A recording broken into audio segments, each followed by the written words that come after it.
পরিচ্ছন্ন ও সুন্দর নগরী হিসেবে পরিচিত রাজশাহীর সড়কগুলোর বর্তমান চিত্র কিছুটা ভিন্ন।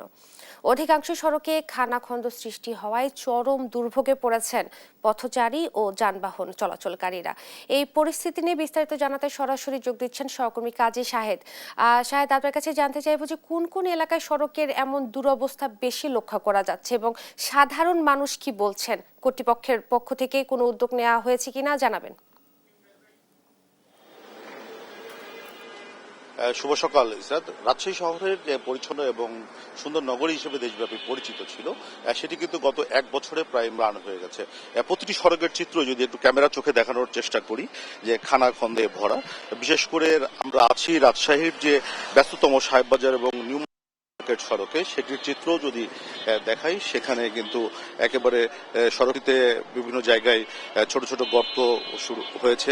শুধু এই একটি সড়ক নয়, রাজশাহী নগরীর প্রায় প্রত্যেকটি সড়কের একই চিত্র। এবং সাধারণ মানুষরা যারা আছেন তারা যেটি বলছেন যে ভোগান্তির যে শেষ নেই তাদের, এবং প্রতিদিনই যে অটোরিকশাগুলি চলাচল করছে, আমরা যদি একটু দেখি যে তারা কিন্তু এক পাশ দিয়ে চলাচল করছেন, কারণ সড়ক দিয়ে চলাচলের যে জায়গাটি সেগুলোতে খানাখন্দে ভরে গেছে। ফলে এখানে তারা ঝুঁকি নিতে পারছেন না, বরং গাড়ি যেগুলো চলাচল করে সেগুলো ক্ষতিগ্রস্ত হয়, অটোরিকশাগুলো ক্ষতিগ্রস্ত হচ্ছে।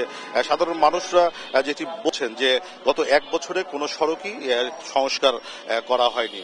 এবং সিটি কর্পোরেশনের পক্ষ থেকে আমরা যতটুকু জেনেছি যে তারা আর্থিক সংকটের কারণে মূলত এখন পর্যন্ত এই যে সংস্কার কাজ সেটি শুরু করতে পারেননি।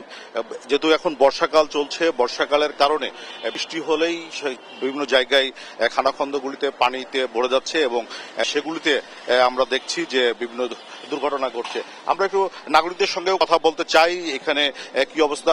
আমরা তো একটু কথা বলতে চাই আপনার সঙ্গে যে শহরে আমরা দেখছি যে বিভিন্ন জায়গায় খানাখন্দে ভরা, কি অবস্থা পুরো নগরী? পুরো নগর অবস্থা খুবই লাজুক অবস্থাতে আছে। রাস্তাঘাট যেমন ধরেন যে আগে যে অবস্থায় ছিল সেই অবস্থাটাতে এখন নাই। উন্নয়নের যে কাজগুলো করা হচ্ছিল, যেমন ধরেন যে ফ্লাইওভারের কাজ করা হচ্ছে, আপনি যা দেখেন খুবই বাজে অবস্থায়। ঠিকাদাররা আপনার কেন যে আমি বুঝতে পারলাম না, তারা ঘোষণা দিয়ে কাজ বন্ধ করলো। তাহলে তো এটা তো আমাদের জনগণের দুর্ভোগ হচ্ছে। আমরা কিন্তু মানুষ এদের কাছে একটা জিম্মির ভিতর পড়ে গেছি। আমরা যে সাধারণ মানুষ, আমরা যে আপনার একটু ভালো জীবন যাপন করবো বা রাস্তাঘাট যে একটু ভালো থাকবে, গাড়ি ঘোড়ে চালিয়ে কোনো মজা নাই। কারণ আপনার প্রতিনিয়ত আপনার দুর্ঘটনা ঘটছে, অ্যাক্সিডেন্ট হচ্ছে এই রাস্তার জন্য।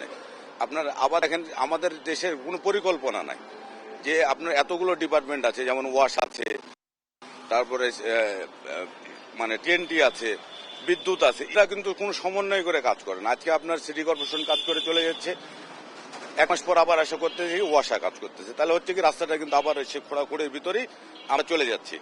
আমরা যদি আপনার কম্বাইন্ড ভাবে যদি একটা পরিকল্পনা করে যদি এই রাস্তাগুলো তৈরি করে, আমাদের রাস্তাগুলো অনেক কিন্তু টিকসই হবে। সেই জায়গাটাতে আমরা কিন্তু পাচ্ছি না। এখন কি সমস্যা হচ্ছে সড়কগুলি খানাখন্দে ভরার কারণে? এখন সমস্যা হচ্ছে আপনার চলাফেরা, প্রতিনিয়ত দুর্ঘটনা ঘটতে, অ্যাক্সিডেন্ট হচ্ছে, গাড়ি আপনার নষ্ট হচ্ছে, আপনার যানবাহনের প্রচন্ড ক্ষতি হচ্ছে। আমরা যারা যাচ্ছি, ধরেন স্কুল কলেজের ছেলে মেয়ে নিয়ে যাচ্ছি, সেখানে আপনার প্রবলেম ফেস করতে হচ্ছে, যানজট তৈরি হচ্ছে। কারণ রাস্তা খারাপের জন্য তো যানজটটা তৈরি। রাস্তা যদি ভালো থাকতো তো গাড়ি স্মুথলি যেত, সেই স্মুথলি আর এখন যেতে পারতেছেন আমরা। ধন্যবাদ আপনাকে। রাজশাহীর সড়কের বেহাল অবস্থা, খানাখন্দে ভরপুর, যার কারণে দুর্ভোগ পোহাচ্ছেন পথচারীর। এই ব্যাপারে বিস্তারিত জানাচ্ছিলেন সহকর্মী কাজী শাহেদ।